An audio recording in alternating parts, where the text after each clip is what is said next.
नमस्कार, मैं राशि। आप देख रहे हैं सी न्यूज़ भारत। वक्त हो चुका है एमपी बुलेटिन का। इस एमपी बुलेटिन में बात होगी आगरमालवा की, जहां उमराह पर जाने वाले का पुष्प माला पहनाकर किया गया स्वागत। अमन चैन की दुआ करने की गुजारिश करी गई। साथ ही चर्चा करेंगे ग्वालियर की, जहां पति ने अपनी ही पत्नी, 8 साल के बेटे और सास पर कार से हमला कर उनकी जान लेने की कोशिश। और चर्चा करेंगे खंडवा की, जहां शिव परिवार प्राण प्रतिष्ठा महोत्सव के पूर्ण नगर में निकाली गई कलश शोभा यात्रा। ऐसी तमाम खबरों पर होगी विस्तार से चर्चा। आगरमालवा में जिला मुख्यालय स्थित ईदगाह मस्जिद परिसर में उमराह पर जाने वाले लोगों का अल्पसंख्यक कांग्रेस कमेटी जिला आगर इकाई के द्वारा पुष्प माला पहनकर स्वागत किया गया।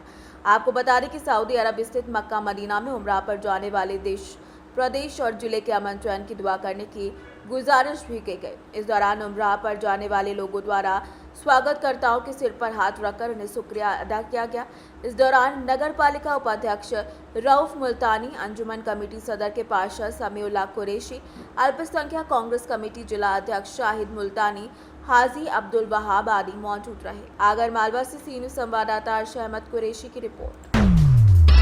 आगरमालवा के तनोडिया का मामला है, जहां पर तेज रफ्तार पिकअप वाहन ने बुलेट से जा रहे 3 लोगों को पीछे से टक्कर मार दी, जिसके चलते वो घायल हो गए। तनोडिया चौकी प्रभारी सरदार सिंह परमार के द्वारा जानकारी देते हुए बताया गया कि सीमेंट ब्लॉक से भरा पिकअप वाहन तेज गति से जा रहा था। उस दौरान उसने बुलेट को टक्कर मार दी, जिसमें 3 लोगों के पैरों में गंभीर चोटें आई। इसके बाद आसपास से जा रहे लोगों की भीड़ एकत्रित हो गई और पुलिस को सूचना दी गई, जिसके बाद चौकी प्रभारी सरदार सिंह परमार मौके पर पहुंचे और घायलों को उपचार के लिए जिला चिकित्सालय आगर भेजा गया है, जहां उनका उपचार जारी है। आगरमालवा से सी न्यूज़ संवाददाता अर्श अहमद कुरैशी की रिपोर्ट। ग्वालियर में एक पति ने अपनी पत्नी, 8 साल के बेटे और सास पर कार से हमला कर दिया और उनकी जान लेने की कोशिश की। घटना में घायल पत्नी को मौके से गुजर रहे एक राहगीर ने इलाज के लिए हॉस्पिटल में भर्ती कराया। घटना का सिरौल थाना क्षेत्र के कलारी तिराहे के पास होना बताया जा रहा है। घटना की सूचना पर मौके पर पहुंची पुलिस ने मामले की जांच पड़ताल शुरू कर दी है। महिला के बयान के आधार पर आरोपी पति पर हत्या का प्रयास का मामला दर्ज कर लिया गया है, लेकिन आरोपी अभी फरार बताया जा रहा है। दरअसल घायल महिला नंदिनी पिछले 1.5 साल से अरविंद नामक युवक के साथ लिविंग रिलेशन में रह रही थी और पूर्व पति से अभी तक तलाक भी नहीं हुआ था। नंदिनी ने आरोप लगाया कि उसके अरविंद का किसी अन्य महिला के साथ संबंध था, जिसके चलते उसके बीच विवाद बढ़ गया। अरविंद और नंदिनी के साथ 8 साल का बेटा भी रहता है, जो कि अरविंद की पहली पत्नी का है। बीती रात नंदिनी से विवाद के बाद आरोपी अरविंद ने अपनी कार से पत्नी, बच्चे समेत अपनी सास को कुचलने की कोशिश की, जिससे पत्नी नंदिनी गंभीर रूप से घायल हो गई। देखिए, पीड़ित जो महिला हैं वो आरोपी के साथ लिव इन रिलेशनशिप में रहती हैं। इनका पुराने पति से अभी तलाक नहीं हुआ है और पिछले लंबे समय से ये आरोपी के साथ ही रह रही थी।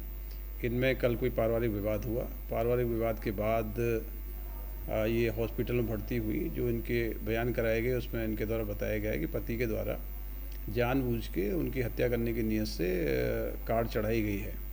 घटनास्थल के वीडियो फुटेज हम लोग चेक करा रहे हैं। इसमें 307 की FIR पर जो उसका पति है, जिसके साथ वो रहती थी, उसके अगेंस्ट में कायम की गई है। अरविंद नाम है उसका, उसकी गिरफ्तारी के लिए प्रयास किए जा रहे हैं। ग्वालियर से सी न्यूज़ संवाददाता शिवम सिंह चौहान की रिपोर्ट।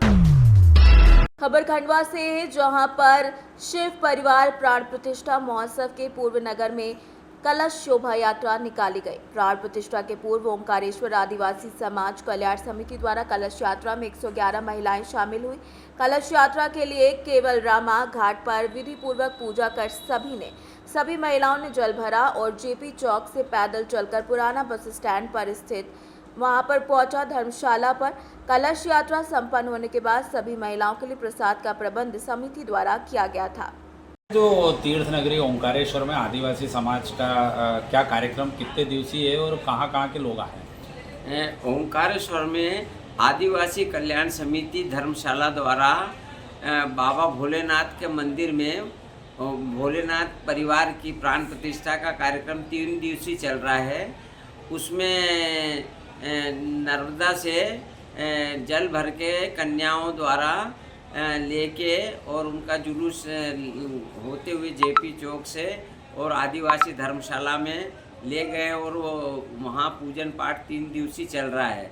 और मुख्य दिवस 18 तारीख को है और वहाँ पे सभी समाज जने आएंगे, सांसद, विधायक, जनप्रतिनिधि और सब लोगों के द्वारा वहाँ पे प्राण भगवान का किया जाएगा पूजा पाठ, और सब उनका मान सम्मान भी किया जाएगा, और प्रसादी वितरण भी रहेगी समाज की तरफ से, और सभी समाज जन इसमें आमंत्रित हैं, ओंकारेश्वर के भी सब लोग। आपका परिचय? मैं जंग बहादुर सिंह, आदिवासी कल्याण समिति का उपाध्यक्ष और ओंकारेश्वर ज्योतिर्लिंग ट्रस्ट का ट्रस्टी जंग बहादुर सिंह। खंडवा से सी न्यूज संवाददाता ललित दुबे की रिपोर्ट। टीकमगढ़ से खबर है, जहां पर मोहनगढ़ विद्युत मंडल से खबर आई, जहां विद्युत कर्मियों की अनदेखी के चलते ग्राम पंचायत इकबालपुरा में पिपरीहार में नन्ही बाई केवट, जिनकी उम्र 50 साल थी, गोबर डालने गई, तभी विद्युत डोरियों की तार की चपेट में आने से वो बुरी तरीके से घायल हो गई, जिन्हें अस्पताल ले जाया गया, जहां पर उनकी मौत की जंग अभी भी चल रही है। सूत्रों से मिली जानकारी के मुताबिक 1 वर्ष पूर्व एलटी लाइन से डीपी से लेकर 6 खंभों के तार काटकर हीरा कुशवाहा पिता उमराव कुशवाहा ने अपने घर पर रख लिए थे, जिसकी शिकायत ग्रामीणों ने विद्युत विभाग सहित थाने में की थी, मगर अपराधियों पर कोई कार्यवाही नहीं की गई और किसानों को खेतों की सिंचाई के लिए विद्युत करंट डीपी की डोरियों और साथ ही साथ तारों द्वारा डायरेक्ट लेनी पड़ती है, जिस कारण आए दिन ऐसी घटनाएं होती हैं। काना भैया नंदराम केवट कहाँ के हो? पीपरी हार गई। पीपरी है कहाँ हो गो? इन्हें करंट लगा सुबह 8 बजे। कैसे? वैसे कुआल नहीं थी, कूड़ा डालने गई सो तसला में बीत गई, खींची बीत गई। अच्छा, तो तसला बीत गया करंट काय में बीत गो? जो तार में तार नीचे थे क्या? नीचे थे बिल्कुल, जब तो जो बीत गया नहीं तसला। तो वो कोई अन्य आदमी कोई डोरी वगैरह डाले तो या फिर डोरी डाले थे, कटेलिया उड़ाए थे, कटेलिया बिल्कुल को डाले तो जो डाले थे उत्तर प्रदेश के यादव को नाव है? भी कम यादव, पीकम यादव की ढही थी डोरी। हाँ अच्छा, उत्तर प्रदेश। तो वहीं लग गया करंट। वहीं जो कूड़ा डालने गई तो नीचे थी तो बीत गई उसमें। अब कहाँ जा रहे हैं आप? अब टीकमगढ़ जा रहे हैं अस्पताल में। अच्छा, तो आपने की रिपोर्ट में नहीं आई? रिपोर्ट ली है। हाँ, तो क्या कह रहे हैं? उनने रिपोर्ट नहीं ली, उनने नाम लिख लिया और बस टीकमगढ़ भेज दिया कि टीकमगढ़ चले जाओ। अच्छा, तो अब उपचार करा भी जा रहे हैं? हाँ जी। क्या नाम है उनको? नन्ही बाई केवट। उम्र कितनी है उनकी? उम्र है 50। टीकमगढ़ से सी न्यूज संवाददाता साकेत यादव की रिपोर्ट। फिलहाल के लिए इस एमपी बुलेटिन में बस इतना ही। देश और दुनिया की बाकी खबरों के लिए आप देखते रहिए सी न्यूज भारत।